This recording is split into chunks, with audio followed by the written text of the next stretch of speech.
Bom, como você acompanhou na nossa programação hoje, o governo anunciou uma série de medidas para tentar conter a disparada do preço dos combustíveis. O Ministério da Fazenda também zerou PIS/COFINS para o combustível dos aviões e o biodiesel. Assunto para o nosso colunista Gilvan Bueno. Gil, muito boa tarde. O governo está agindo para tentar... Muito boa tarde. Conter esse incêndio da alta dos preços e promete pagar a conta com a arrecadação extraordinária do imposto de exportação, aquela alíquota de 12%, e promete ter impacto fiscal neutro. Estamos indo por um caminho bom ou ruim? Boa tarde.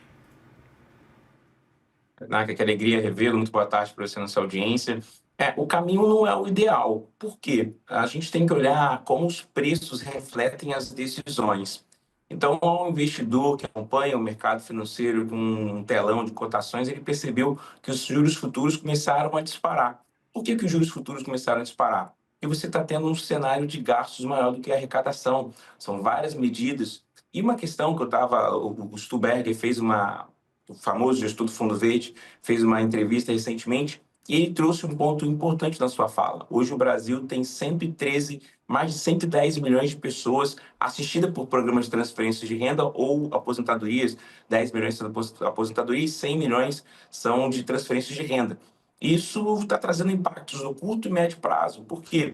Porque o Brasil está perdendo essa capacidade de produzir, o Brasil está perdendo a capacidade de ser competitivo, o Brasil está tendo as pessoas endividadas e não adianta o governo pensar em criar mecanismos de curto prazo, porque os problemas são de longo prazo e para problemas de longo prazo você precisa de planejamento, de plano para realizar isso. Então, essa medida ela vai aumentar os gastos, a gente não tem clareza sobre isso, mas ela se soma a mais de 100 milhões de pessoas impactadas por transferência de renda. Então, o Luiz Stuberger, nessa apresentação, ele fala como é que você vai ter um país que tem 110 milhões de pessoas que vivem de transferência de renda? Então, não é positivo essa questão, e os juros futuros já mostraram isso, e a gente pode ter aqui um cenário de incertezas mais à frente. Você, Carlos Cinda, ainda comentava anteriormente, são mais de 700 bilhões. Né?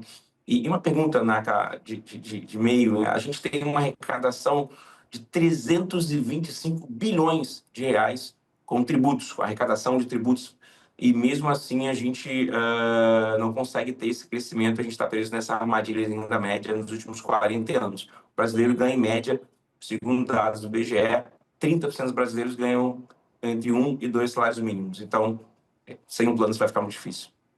Agora, Gil, como é que as autoridades deveriam reagir a este cenário de aumento da inflação? Porque a gente teve ali a primeira ameaça dessa história, né, veio das estradas, e aquele fantasma da hipótese de uma paralisação dos caminhoneiros acabou assombrando Brasília, e Brasília reagiu muito rapidamente a esta hipótese, anunciando as primeiras medidas.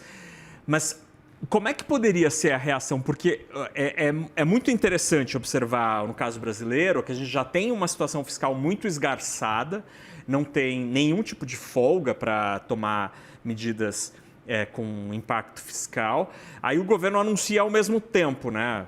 O toma lá da cá, assim, você cobra imposto da exportação de petróleo e supostamente esta arrecadação vai pagar a conta da subvenção dada na venda e na importação de combustíveis que são usados pelos consumidores.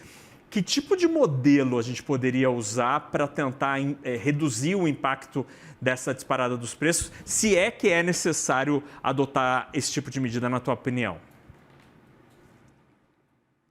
Olha, aqui são as escolas, né? As escolas que se dividem. Tem as escolas onde o governo ele não pode participar, as escolas econômicas, as escolas que falam que o governo tem que participar, e a gente começa a ter uma discussão ideológica, né? Uma que o próprio mercado vai se acertar e outra de que o governo tem que intervir.